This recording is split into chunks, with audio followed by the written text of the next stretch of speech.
Welcome back to another video. Today we are going to talk about another spoken structure, and that is actually rule, and we'll have the idea of that one, that is able to. So able to মানে কি? Able to মানে হলো আপনি কোনো কিছু করতে সক্ষম। So আজকে আমরা এই স্ট্রাকচার নিয়ে কাজ করব। আপনি কোনো কিছু আপনার সামর্থ্য আছে করতে, যেমন ধরেন আমি আপনাকে বুঝতে সক্ষম, I am able to understand you. ধরা যায় আমি এই কাজটা করতে সক্ষম, I'm able to do the work. আমি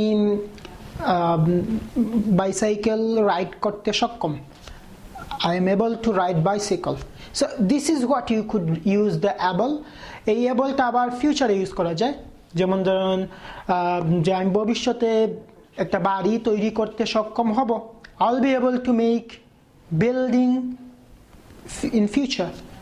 আমি ভবিষ্যতে টাকা ডোনেট করতে সক্ষম হব, I'll be able to donate money in the future. So এইভাবে আমি কি করতে পারি, ইউজ করতে পারি।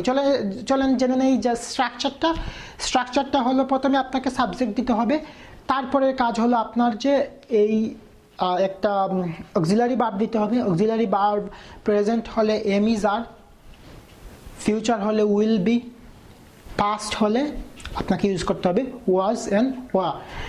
অ্যান্ড ডেফিনেটলি তারপরে আপনাকে দিতে হবে উইল বি, তারপরে টু দিয়ে যে কোনো ভার্ব দিতে পারেন। And this is what actually the structure, and these are the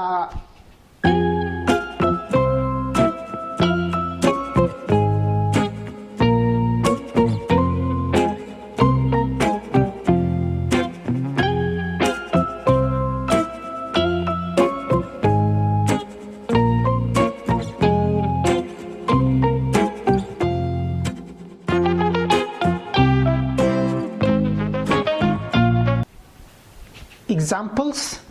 and অবশ্যই যদি এই ভিডিওটা ভালো লাগে আপনারা সাবস্ক্রাইব করবেন, লাইক করবেন এবং কমেন্ট করবেন। And if you think it's highly and super helpful, then definitely share. Goodbye for today.